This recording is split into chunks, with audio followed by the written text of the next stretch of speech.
Hey, welcome to A Foreigner in the Philippines. Well, I wanted to give you an update on our little boy Ryder, and you can see that he's asleep. He's in for the night now. We decided that we would take out the difficult to keep clean big cage, which we actually bought for Red, and we bought this smaller one, which is bigger than the one that we've had for the cat, obviously, and Ryder is able to comfortably feel at home and safe in that. That's his place, and that's where he is good. He doesn't fuss at all. We don't have any fuss during the night. Now, for those of you who may have just looked on that video that said that we were afraid of losing him, that was a trying time for us. It happened very, very quickly. Turned out during that day that we went in to the vet, not knowing that he was sick, he'd been let out. It turns out now that we have to be much more controlled with him, and he has to be an absolute inside dog, or inside in hand, in the car, in his cage, and that's it. He's a tiny little thing. I think probably less than a kilo. That's all fur. He's what I call a fur ball, and he's actually recovered incredibly well. Now, the diagnosis when we took Ryder into the vet, he was actually going in just to have his 5th injection in a line of injections that he'd been having as a puppy, because he's not very old. Well,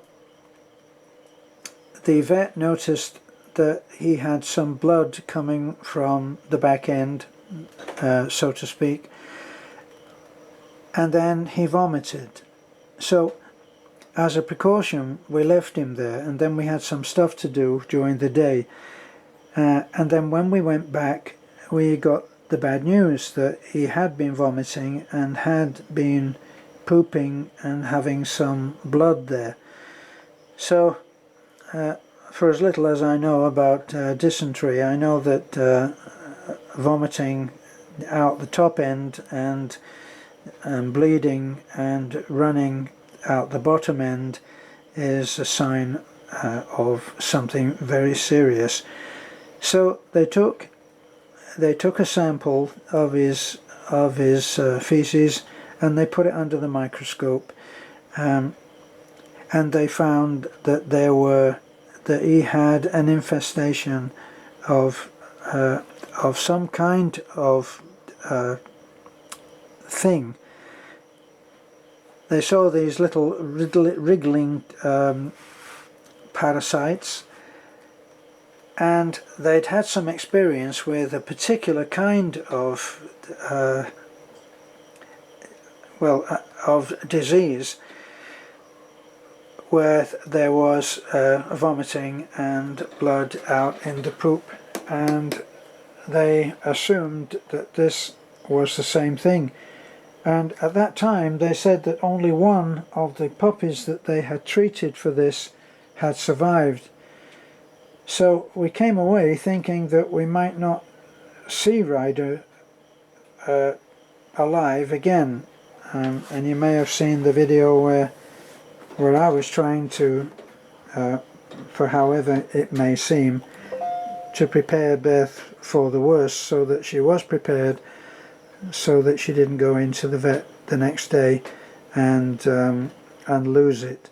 Well, she shed her tears the night before, and then we went in the next day, and for heaven's sake, there's our little boy, and he looks almost recovered. Now, when we took him in, he was put on an intravenous drip to rehydrate him, and he stayed on that for a while. But by the next day, the vet said, well, I think it will be better if you take him home. He's chewing through the IV. So we saw him let loose inside the vet's office, and he dashed around and just looked. He looked fully recovered, but we've got to be very careful. We've got him on vitamins and some other meds, which fortunately, thank heaven, he actually likes. So we can give those to him very easily. And he has been back to his old self, which has been wonderful, because he's spent himself all day running around.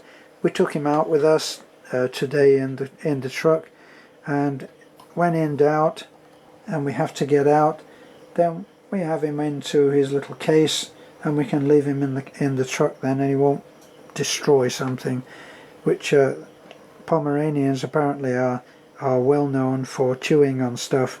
So the good news is that it looks kind of like the vet diagnosed it at its worst and treated him as if it were the worst case scenario, which, well, we'll never know, will we? Because the treatment was given.